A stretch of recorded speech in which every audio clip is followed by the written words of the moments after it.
I'm Jim Ladd. We're back again with Elliot Mintz, a friend of John and Yoko, a longtime friend, I would say probably best friend of John and Yoko, and we're sharing his thoughts tonight. And Elliot, thank you for your time. I know you've been doing this all day long, but I appreciate you being on the show with me tonight and giving me your very rare and truthful insights into both of these extraordinary people. How is Yoko doing these days? She's okay.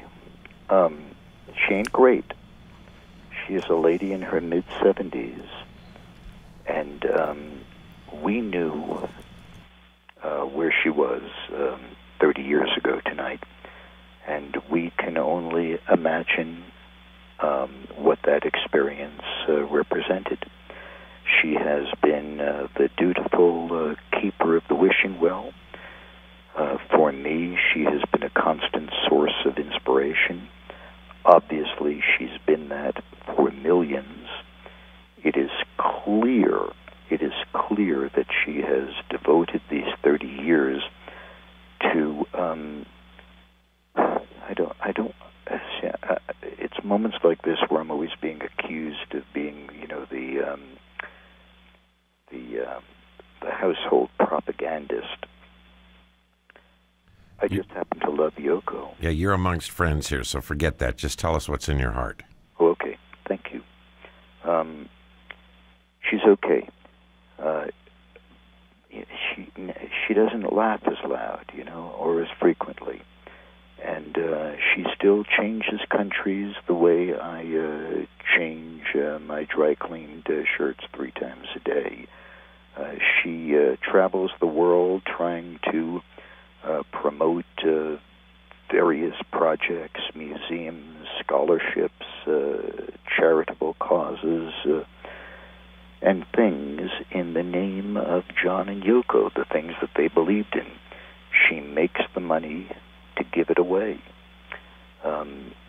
She is a person who has never once wavered from the idealism that the two of them both embraced. So she's doing as best she can, but anybody who's gone through what she's gone through never, ever fully recovers.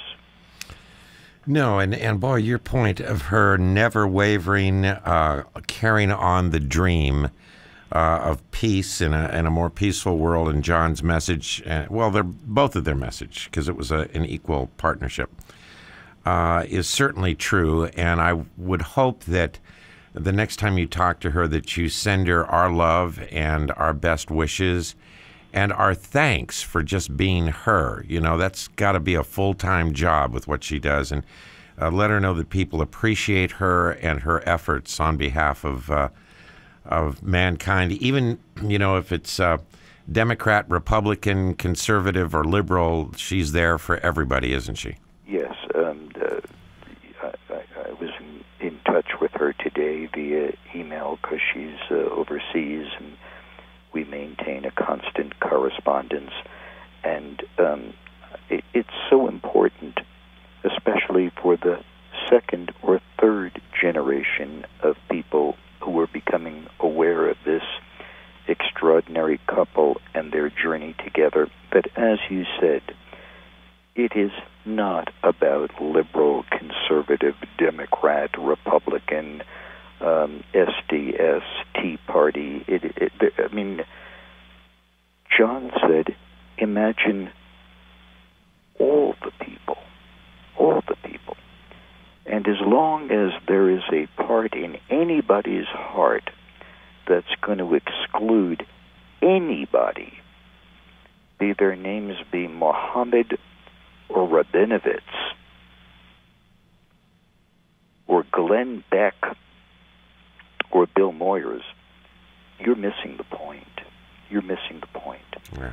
John wanted us somehow, and it's a utopian vision. I recognize that, and I recognize that people like me are frequently accused of being naive and locked into a kind of 60s unicorn magical perceptual awareness.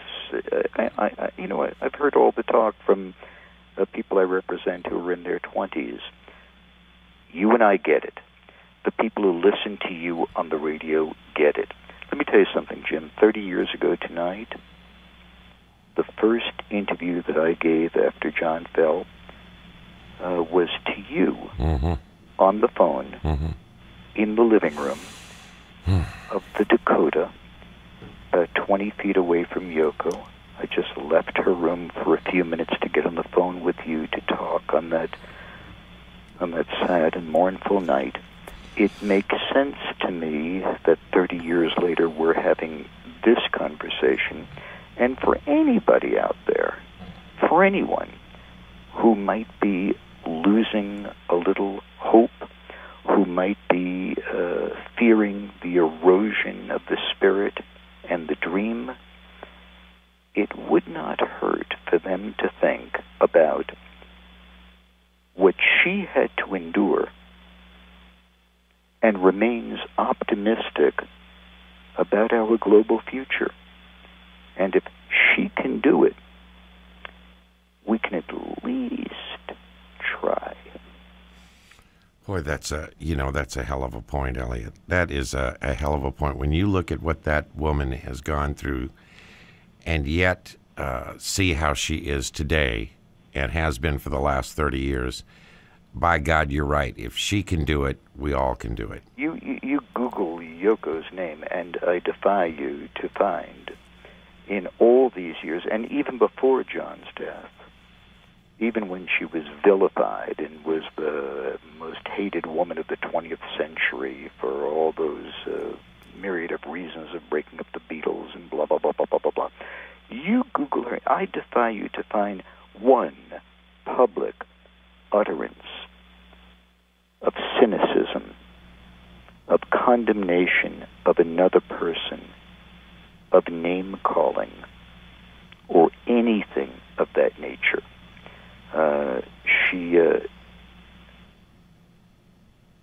She walks a very special path, and if we pay attention to it, we will understand why John Lennon paid attention to it, why John Lennon considered her his muse.